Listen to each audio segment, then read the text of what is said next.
Ni saya nak cerita juga tuan-tuan kalau perkiranya OPR tidak dinaikkan nanti, ini ekonomi jangan salahkan saya. Kalau tidak dinaikkan nanti juga, it's not something, bukanlah satu benda yang bagus, macam berlaku dekat Turki kan, inflation sampai 60%.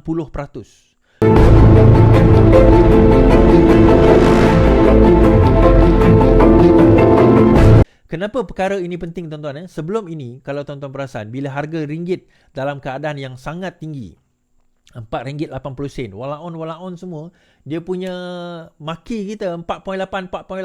Sekarang ini, boleh tak kita tulis tuan-tuan dekat komen? Boleh tak tuan-tuan tulis dekat komen 4.6? 4.6. Boleh tak tuan-tuan?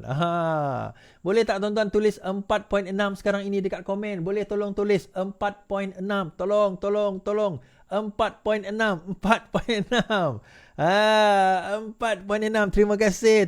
Dekat TikTok dah mula dah. 4.6. Terima kasih. Tolong share. 4.6. Kenapa tuan-tuan 4.6? Kita baca surat khabar. Ringgit melonjak tinggi hari ini, cecah paras 4.6 berbanding US dollar. Ini 8 hari bulan yang lalu. Hari ini 11, ini 8 hari bulan.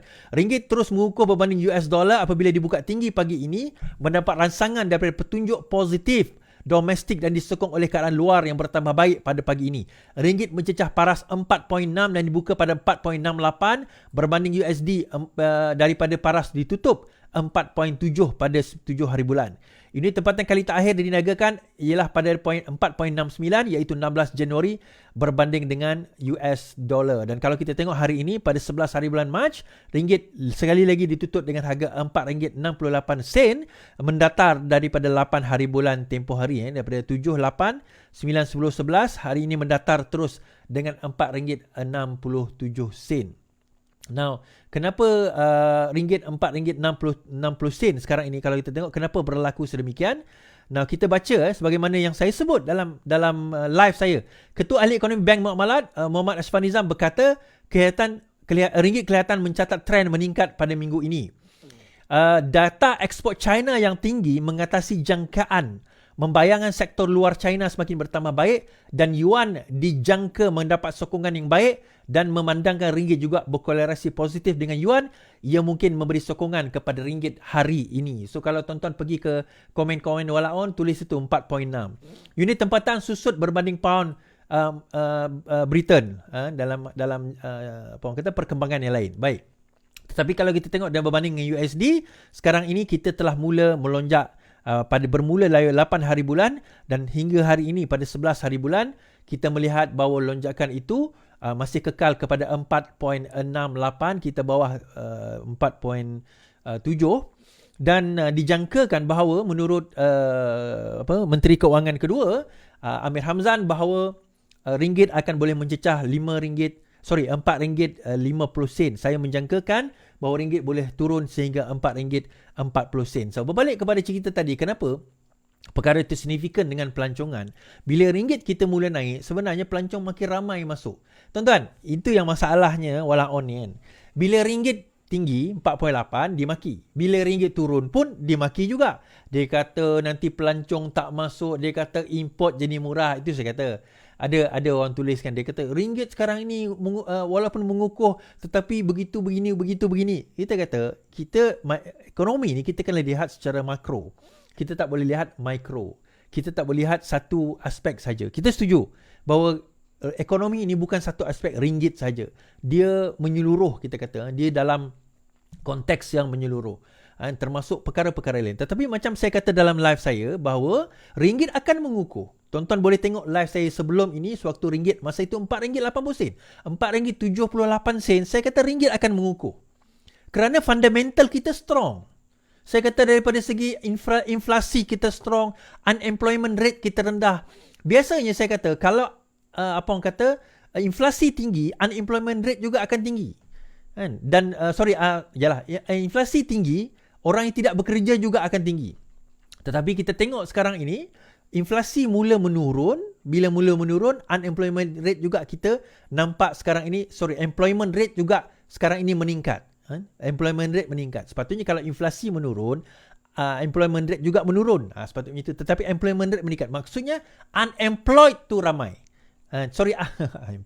Unemployed itu tidak ramai. Maksudnya unemployment rate kita mula menurun. Dan itu penting. Dan juga yang signifikan, saya kata benda ni akan berlaku walaupun OPR tidak dinaikkan. Tuan-tuan tengok bahawa keputusan Bank Negara Malaysia kekalkan OPR bantu kawal kos. Maksudnya daripada segi OPR, kita tak naikkan pun ringgit tetap mengukuh. Kan? Kenapa dia berlaku demikian? Kenapa OPR tak dinaikkan, US pun tak turunkan OPR, tapi kenapa kita mengukuh? Okey, saya percaya sebenarnya ada internal intervention, mungkin ada internal intervention, ada intervensi kerajaan. Pada lewat sedikit, iaitu bila kerajaan mengumumkan bahawa GLC, GLIC semua kena cairkan balik mata wang mereka dalam USD ke dalam RM. Okey, itu pun salah satu perkara bila mata wang kita di undervalue. Tetapi dalam masa yang sama, kerana fundamental kita kuat, daripada segi unemployment rate, inflation rate, daripada segi GDP, daripada segi cara kita kawal defisit di dalam belanjawan kita, kemudian confident pelaburan, kemudian Anwar Ibrahim pula bawa pelaburan datang ke dalam negara kita. Perkara-perkara ini menjadi faktor yang mengukuhkan lagi ringgit walaupun OPR tidak berubah dan interest rate di US juga tidak berubah. Buat masa ni interest rate di US masih kekal sama, OPR kita masih kekal sama. Tetapi kenapa correlation tu tidak kenaikan harga ataupun kenaikan harga daripada mata wang US dan penurunan harga kita tidak berlaku dengan lebih teruk, sebaliknya kita semakin mengukuh. The simple reason being kerana again saya sebut fundamental kita kukuh. Dan saya percaya walaupun dengan OPR itu rendah, kita kata dikekalkan, walaupun dinaikkan dalam masa yang akan datang, berkemungkinan tidak lama lagi dia akan juga dinaikkan. Namun begitu kenaikan tersebut tidak akan memberi impak yang besar kerana fundamental kita sudah strong. Tapi dia tak akan berlaku sehingga rakyat dapat laba, dapat benefit, dapat merasa perkembangan tersebut. Baik, ada yang kata ada yang tanya, bukankah lebih bagus deflation? Deflation, dia bukan disinflation.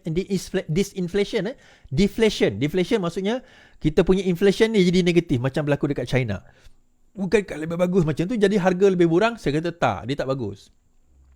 Sebenarnya daripada kita pray for deflation, kita kena pray for growth dalam income kita. Sebab kalau inflation barang tidak menaik, inflation itu tidak menaik, bermakna maksudnya deflation berlaku, bermakna ekonomi kita sekarang tengah meleset. Deflation berlaku, kalau berlaku deflation maksudnya kita punya inflation kita negatif, bermakna negara kita sedang menghadapi masalah kemelesetan ekonomi. Produk tidak berkembang, bisnes ataupun pergerakan di dalam bisnes kita tidak berkembang. So nice is actually 2% untuk inflation. Tapi inflation ni kalau bukan ke barang naik, kalau inflation ni memang barang akan menaik, akan sentiasa menaik, tetapi kadarnya 2%. Sebab itu kita hope for kita boleh increasekan salary kita, growth salary kita kepada 3%. Sekurang-kurangnya kalau kita salary growth 3%, inflation 2%, kita punya growth itu boleh compensate inflation kita. Until and unless that happen, saya rasa berkemungkinan besar OPR tidak akan dinaikkan.